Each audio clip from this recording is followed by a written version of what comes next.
በማይናማርና በታይላንድ ምንድነው እየተፈጠረ የሚገኘው? በጣም አሳዛኝ ሁኔታ ላይ ነው ያሉት። ተመልከቱት ቪዲዮን። 7.7 የመሬት መንቀጥቀጥ አገሪቷን ድምጥማጧን እያጠፋት ይገኛል።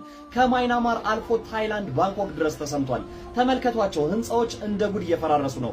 ቤቶች ፍንቅልቅላቸው ወጥቷል። ከ1600 በላይ ዜጎቿን በዚህ የመሬት መንቀጥቀጥ እስካሁን አጥታለች። ሶስተኛ ቀኑን ባስቆጠረው ይህ የመሬት መንቀጥቀጥም የሰዎችን ህይወት ለማትረፍ ሲባል የዓለም ሀገራት በርከት ያሉ የነፍስ አድን ሰራተኞችን ወደ ቦታው እየላኩ ይገኛሉ። እንደሚታወቀው ደግሞ በታይላንድና በማይናማር የሚኖሩ በጣም ብዙ ኢትዮጵያውያን ዜጎች አሉ።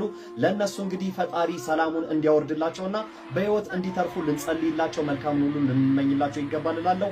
ስለዚህ ጉዳይ እናንተስ ምን ትላላችሁ? ሐሳባችሁን ኮሜንት ሴክሽን ላይ ያጋሩኝ። እንደነዚህ አይነት መረጃዎችን በቀጣይም ለማግኘት ፍሬፓን ፎሎ ማድረግ እንዳትረሱ። እጅግ በጣም ከባድ የተባለ የመሬት መንቀጥቀጥ ተከስቷል። እስከ 7.7 ማግኒቲዩድ የሚደርስም የመሬት መንቀጥቀጥ ሲከሰት በርካታ ህንጻዎች ተደርምሰዋል። ቪዲዮ ላሳያችሁ።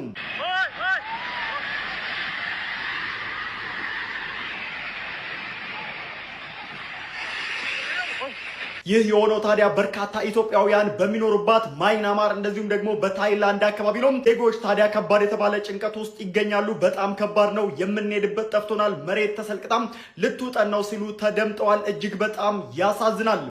ነቢያት አያውቁንም። አብርሃምኛ አይደለም፣ ሙሴኛ አይደለም፣ ኢትዮጵያውያንን ጽድቅ ያለን አህዛብ ነው። ተራራ ስር አያቶቻችን ቅድመ አያቶቻችን የሚሰግዱ ስርማሽ ቅጠል በጣሽ የነበሩ አንጀት የሚቆጥሩ ኢየሱስ የሚባል የማያውቁ የዛሬ 3000 ዓመት ምናምን በፊት ውሸት ጴንጤ የሆነ እኮ በፍጹም የ3000 ዓመት ታሪክ ሊኖርክ አይችልም። ይሄንን ቪዲዮ እስኪ በምትችሉት መጠን ኮፒ ሊንክ አድርጉት። ጴንጤ የሆነ የ3000 ዓመት ታሪክ ሊኖርክ አይችልም። የእናንተ አባቶች አንጀት በጣሽ ሊሆኑ ይችላሉ፣ አንጀት ይበጠስና። ኢትዮጵያውያን አባቶች ግን የኦርቶዶክስ አባቶች ግን በሐዋርያት ሥራ ምዕራፍ 8 ከቁጥር 28 ላይ እንዳለው የነቢያትን መጽሐፍ ያነቡ የነበሩ ናቸው። ኢትዮጵያዊ ጃንደረባ የነብዩን ኢሳያስን መጽሐፍ እያነበበ የነበረ ነው። ምናልባት የእናንተ አባቶች የነቢያትን ቃል የማያውቁ አንጀት በጣሾች ሊሆኑ ይችላሉ። የኛ ኢትዮጵያውያን አባቶች ግን ከጥንት ጀምረው የነቢያትን ቃል የተቀበሉ በአዲስ ኪዳን እንኳን መጥተው የተጠመቁ ኢትዮጵያዊ ጃንደረባ የተጠመቀ ስለ ኢየሱስ የሰበኩ አባቶች ነው ያሉ። ጴንጤ ከሆንክ የ200 ወይ የ300 ዓመት ታሪክ ሊኖርክ ይችላል። ኦርቶዶክስ ከሆንክ ብቻ ነው የ3000 ዓመት ታሪክ ሊኖርክ የሚችለው። ምክንያቱም ኦርቶዶክስ የነቢያት እንዲሁም የአዲስ ኪዳን የሐዋርያት ቤተክርስቲያን ስለሆነች ማለት ነው። ቆይ ዛሬ በጣም ፈልጋችኋለሁ። በደንብ ሼር ይደረግ።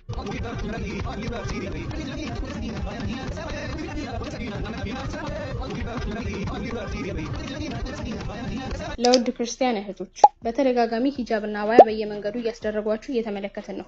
ቤተክርስቲያን ስነ ስርዓት ያለው ልብስ አትልበሱ ያለቻችሁ ይመስል ማለት ነው።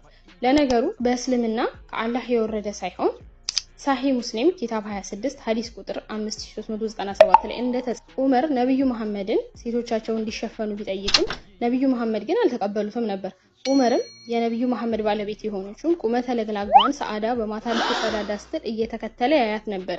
ይህንንም ያረግ የነበረው መጋረጃን የሚመለከት ጥቅስ እንደሚወርድ ያቅ ስለነበረ ሲሆንም አላህ መጋረጃውን የሚመለከት አንቀጽ አወረደ። እንደምትመለከቱት ግን የአንድ ግለሰብ ፍላጎት በተመለከተ የወረደ ነው። ስለዚህ ነጠላ የቤተክርስቲያን ነው ብሎ ለማያረጉ ሰዎች ስሜት ብላችሁ እየሄዳችሁ አትጠፍነጉ። ወንድማችን እፎይ አዲስ ነገር አለ። ይሄን ቪዲዮ በመጀመሪያ ሼር ዲዩት ሪፖስት እያደረጋችሁ አቅም ስጡት፣ ለብዙዎች እንዲደርስ ፈልጋለሁኝ። ወንድማችን እፎይ በአሁን ሰዓት ምንም አይነት የሶሻል ሚዲያ እየተጠቀመ አይደለም። በሱ ስም ብዙ ቲክቶኮች እየተከፈቱ ነው፣ እንዲሁም ፌስቡክ፣ ዩቲዩብ የተለያየ ነገር፣ ግን ገንዘቡላ እየተጠየቃችሁ ነው ያላችሁት። እባካችሁ ገንዘብ አትስጡ። ወንድማችን እፎይ ጳላዲዮስ የሆነ ነገር ሲያስፈልጋቸው በቪዲዮ መተን እዚህ ጋር እኛ እናንተን እንጠይቃቸዋለን። ማንም ሰው ምንም አይነት ብር ቢጠይቃችሁ እነሱ ሶሻል ሚዲያ እየተጠቀሙ ስላይደለ ምንም አይነት ገንዘብ እንዳትሰጡ፣ ገንዘባችሁን እንዳትበሉ። በውስጥ መስመር ቢያወራችሁ አንድ የቲክቶክ ቻናል ነው ያለው፣ እሱም እፎይ 600,000 ያለው። ከዛ ውጪ በሚከፈቱ አካውንቶች ምንም አይነት መልእክት ቢላክላችሁ እንዳትመልሱ፣ ለብዙዎች አድርሱ። ፌስቡክ፣ ቲክቶክ፣ ቴሌግራም በጣም ብዙ ነገር ነው እየተከፈተ ያለው። ብዙዎች ደግሞ ገንዘብ እስከ መላክ ደርሳቸዋል። ስለዚህ ይሄን ነገር አደራ ወንድሞቻችን፣ ደህና ናቸው፣ እግዚአብሔር የተመሰገነ ይሁን። ሼር አድርጉ። ምንድነው የሚታገደው? በዓለማት ሁሉ ላይ ተንቀሳቅሼ እንዲሰብክና እንዳገለግል የመጀመሪያው ላይሰንስ ከእግዚአብሔር ተሰጥቶኛል። ምንም አይነት ሰራዊት አንፈልግም እያልክ የተናገርክበት ነገር አለ። እኛ ወደ አደባባይ ወጥተን በሚሊዮን የሚቆጠር ህዝብ የእግዚአብሔርን ወንጌል ለመስማት ስለመጣ በዛ ስፍራ በተሰበሰበው ህዝብ መሃል ምንም አይነት ጥቃት እንዳይደርስበት የሰማዩ ጥበቃ እንዳለ ሆነው በምድር ላይ ግን በዛ ስፍራ የሚሰበሰበውን የህዝቡን ደህንነት ለማወክ የሚመጣ ኃይል ካለ ህዝቡን ለመጠበቅ ነው ሰራዊት የመጣው። ቢሮ ውስጥ ለተቀመጠ ሰው ሰራዊት ለምንድን ነው የሚመደበው? ጀነራላይዝድ አንጃይተር ዲስኦርደር የሚባል በሽታ አለ። አጣርቻ አልሰማሁሽም። ማን?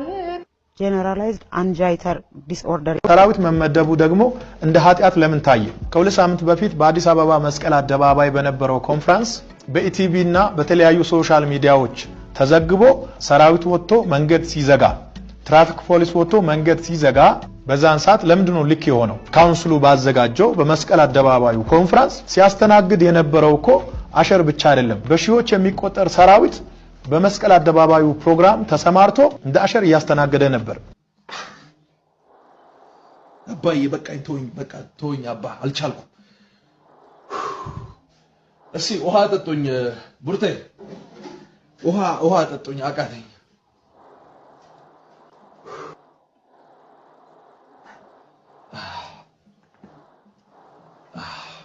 ለሁለት ተከታታይ ቀናት መንገዱ ተዘግቶ ነበር። ሁሉም ነገር እናንተ ስታደርጉ ልክ ሆኖ እኛ ስናደርግ ልክ የማይሆንበት ምንም ምክንያት የለም። በሐዋሳ የተደረገው አቀባበል ላንተ ቢሆን በእርግጠኝነት ልክ ነው፣ ለኔ ስለሆነ ግን ስተት ሆኖ ታየ።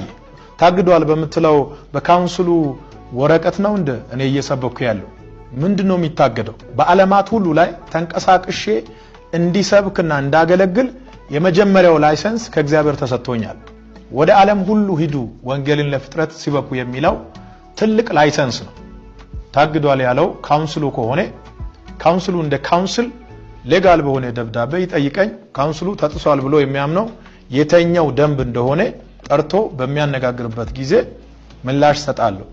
ተጥሶ ከሆነ ያሳምነኝ፣ ካልተጣሰ ደግሞ የጣሰው ራሱ ስለሆነ መጣሱን ያምናል። በኢትዮጵያ ምድር በነ ዘመን ለተሰራው ለትልልቅ ስራዎች እውቅና መስጠት ባትችሉ አትሊስት ሰውን እንደ ሰው ማክበር፣ ጠርቶ ማነጋገር በጣም አስፈላጊ ነው። ምንም ያልተረዳ ህዝብ በእኛ ጉዳይ ሁሉ ካውንስሉ ስልጣን ያለው ይመስላል።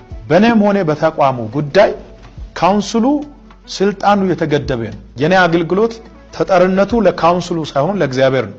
መልእክቴን ሳጠቃልል በአገር ውስጥና ከሀገር ውጭ ያላችሁ ሰዎች በቀጣይም ጊዜ በክራይስት አርሚ ጉዳይ ላይ አዲስ ነገር ሲኖር እየመጣው መልእክት አስተላልፋለሁ።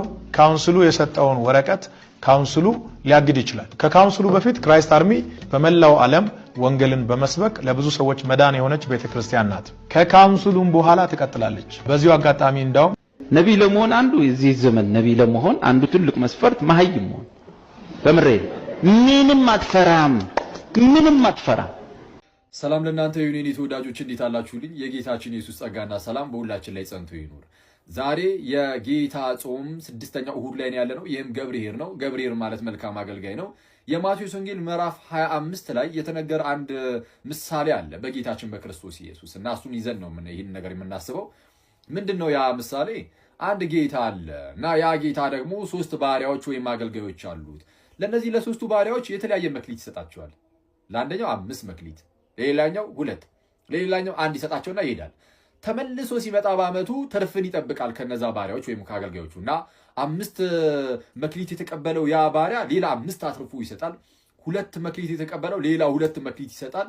1 መክሊት የተቀበለው ግን ሌላ 1 አይደለም የሰጠው፣ ያችኑ አንዷን ብቻ ደብቆ ከዛ በኋላ ሲመጣ ይሄው አንዷ ብሎ ይሰጣል። እና ሁለቱ ተመሰገኑ። 5 መክሊት ያተረፈውና 2 መክሊት ያተረፈው ሲመሰገኑ፣ አንዷን መክሊት ተቀብሎ ምንም ሳያተርፍባት ዝም ብሎ ያችኑ ብቻ አንስቶ የሰጠው ግን እርሱ ግን ምንድነው ጥርስ ማፋጨት ወዳለበት ወደዛ ሲባረር እናየዋለን ማለት ነው።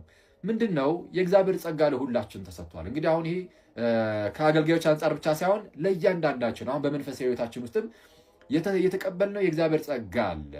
ሰዎችን ሁሉ የሚያድን የእግዚአብሔር ጸጋ ተገልጧል ይልና ይህም ጸጋ ብሎ የሚናገሩት ቲቶ ምዕራፍ 2 ቁጥር 11 ላይ ይህም ጸጋ ኃጢአተኝነትንና ዓለማዊ ምኞትን የሚያስክድ ኃጢአተኝነትና ዓለማዊ ምኞትን ክደን የተባረከውን ተስፋችንን እርሱም የታላቁ አምላካችንና የመድኃኒታችን የኢየሱስ ክርስቶስን ክብር መገለጥ እየጠበቅን እንዴት መኖር እንደሚገባን ያስተምረናል ብሎ ይናገራልና የተቀበልነውን ጸጋ ምንድነው ይዘን በዛ ጸጋ በመንፈሳዊ ህይወታችን ፍሬን አፍርተን መኖር አለብን ነው። 30 60 100 ግዴታ 100 በአንድ አፉ እኮ አይባልም። ግዴታ 60 አይደለም እንደው 30 ማለትም በጥቂቱ ስናፈራ ከጸጋው የተነሳ ማለት ነው። በራሳችን አይደለም እሱም ጥቂቱንም ከተቀበልነው ጸጋ የተነሳ በጥቂቱ ስናፈራ በብዙ ደግሞ እንድናፈራ እያጠራን እየሾመን ይሄዳል ነው።